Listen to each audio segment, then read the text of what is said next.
앞선 보도에서 백화점 입점 수수료에 대해서 알아봤습니다. 백화점에 입점하는 기업들이 내는 입점 수수료, 판매 수수료라고도 하는데요.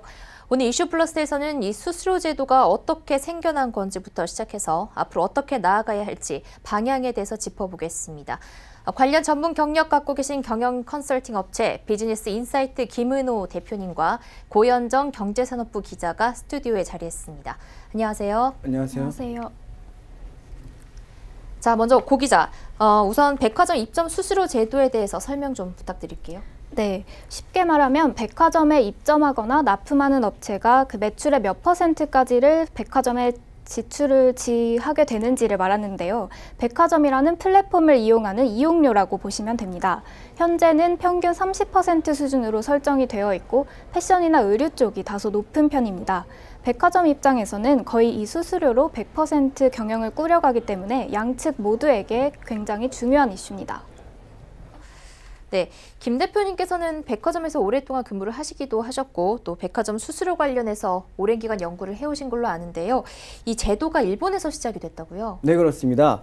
1950년 일본 백화점 미쓰코시가 패션업체 옹와드의 요청에 의해서 처음으로 채택한 방식인데요. 당시 신규 패션업체인 옹와드 입장에서는 백화점의 브랜드 파워를 이용하기 위해서 미판매 재고를 반품할 수 있는 위탁 매입 제도를 제안한 것이 그 시작입니다. 국내에서는 1979년도에 롯데백화점 오픈을 계기로 일본 백화점 방식을 국내에 도입하면서 사용되었는데 국내에서는 이른바 특약 매입이라는 용어로 사용되고 있습니다. 네, 여기서 말씀하신 그 위탁 매입 제도에 대해서 쉽게 설명을 해보자면 일단 백화점 측에서 제품을 가져다 놓고 판 다음에 남는 것들에 대해서는 다시 그 납품업체에 반품하는 형태라고 이해하시면 쉽습니다. 네, 이 제도 덕분에 그럼 백화점에 입점한 브랜드들이 혜택을 받게 되는 겁니까? 네, 그렇습니다. 백화점에 입점함으로써 소비자들에게 그 브랜드의 권위를 인정받을 수 있고요. 또 백화점만큼 목이 좋은 곳에 브랜드 독립 매장을 신설하는 것에 비해서 토지비라든가 건축비 그리고 광고비 등을 아낄 수 있기 때문입니다. 또 백화점에서 입점에서 인정을 받으면 전국 지점에 단기간에 점포를 확장할 기회가 생기기도 하죠. 전문가 입장에서 본다면 상품의 소매 가격을 설정할 수 있는 가격 결정권과 또 공급 조절권 그리고 또 매장 관리권을 확보하기 때문에 거래업체에서는 혜택이 매우 크다고 볼 수 있습니다. 또 백화점 입점 브랜드는 대리점과 같은 다른 유통 채널에 자기 상품을 팔 때도 백화점 가격에 팔 수 있기 때문에 상당히 유리하다고 볼 수 있죠. 네. 그렇다면 백화점 입장에서 얻는 이득은 뭐가 있습니까? 백화점은 이른바 백화점이라는 이름이 다양한 상품을 파는 것인데요. 대다수의 입점 수수료 계약이 특약 매입 방식을 택하는 만큼 그 미판매 제도의 부담을 덜 수 있어서 우리나라처럼 그 사계절과 또 두 번의 간절기가 있는 기후 특성에서는 매우 유용한 제도라고 할 수 있습니다. 또 요즘처럼 또 상품의 생애 주기가 짧아지고요. 소비자 트렌드가 급격히 바뀌는 상황에서는 백화점이 신규 브랜드를 인큐베이팅 할 때 리스크를 줄여주는 것으로 쓰임새가 있습니다. 즉, 입점 브랜드가 상품에 주력하는 동안에 백화점은 매장 환경을 좋게 한다거나 홍보, 판촉 등에 집중할 수 있는 효과가 있는 거죠. 네. 대표님 이야기를 들어보니 이 제도는 잘 꾸려져 있는 듯한데 왜 우리나라에서는 수년간 이 문제가 계속 도마 위에 오르는 겁니까? 네, 취재 과정에서 살펴보니 이 수수료 제도 자체의 문제는 아니고 협상 주체 간의 힘의 불균형이 가장 큰 문제였습니다. 이 수수료를 받는 것 자체가 문제가 아니라 그 수준이 너무 높은 게 문제인 것이고 그리고 백화점이 세운 전략이 그 협상력이 약한 입점업체에게 일방적인 통보가 된다는 점이 가장 큰 문제였습니다. 인터뷰 들어보시죠. 동결된 지가 20년이 됐어요. 백화점 수수료는 너무 높은 거죠, 지금. 뭐 한 38% 정도 이렇게 돼버리니까 한 3%에서 한 5%로만 수수료를 낮춰주면 어쨌든 재화 노동자도 살고 그 원청도 살고 협력업체도 살지 않을까 뭐 이런. 네, 김 대표님께서는 우리나라의 백화점 판매 수수료 수준이 어떻다고 보십니까?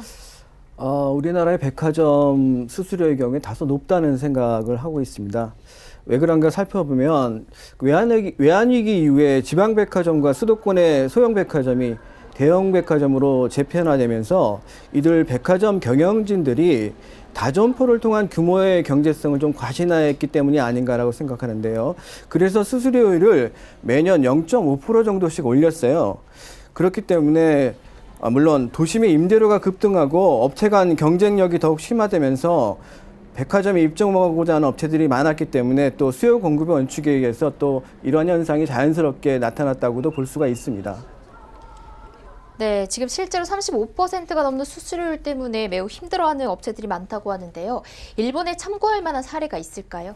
네, 일본은 원래 이 수수료가 황금 분할 경영이라고 얘기를 했는데요.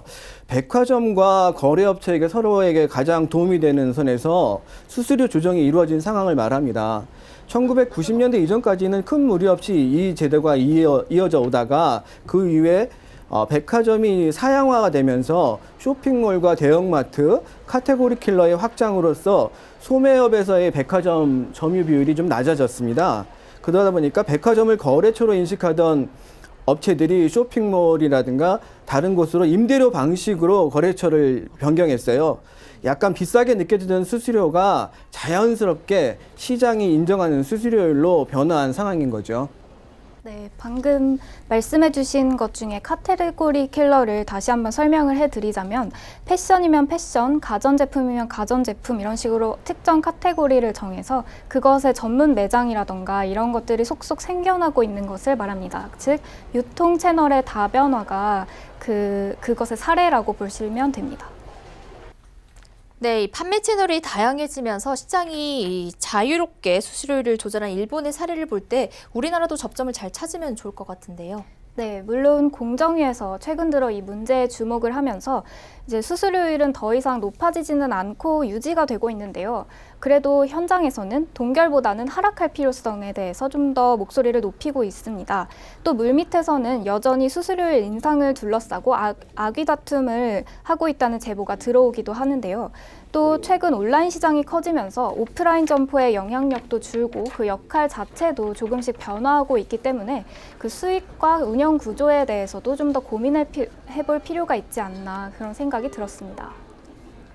네, 그럼 국내 유통업계뿐 아니라 이 백화점의 미래의 과제에 대해서 업계 전문가들은 어떤 의견을 가지고 있습니까? 네, 황금주 중앙대학교 교수님 인터뷰를 준비했는데요. 들어보시죠.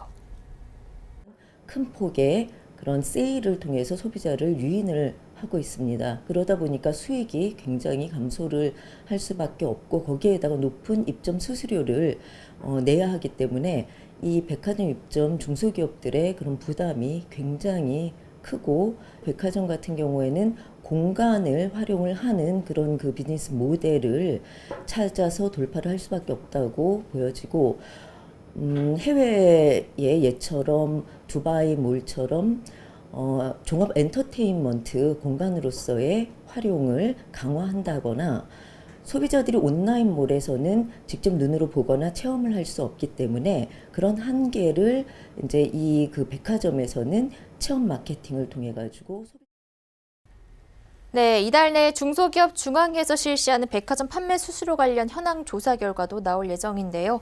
사회적 요구가 실제로 잘 반영이 되고 있는지 지켜볼 필요가 있겠습니다. 두 분 말씀 감사합니다. 네, 감사합니다. 감사합니다.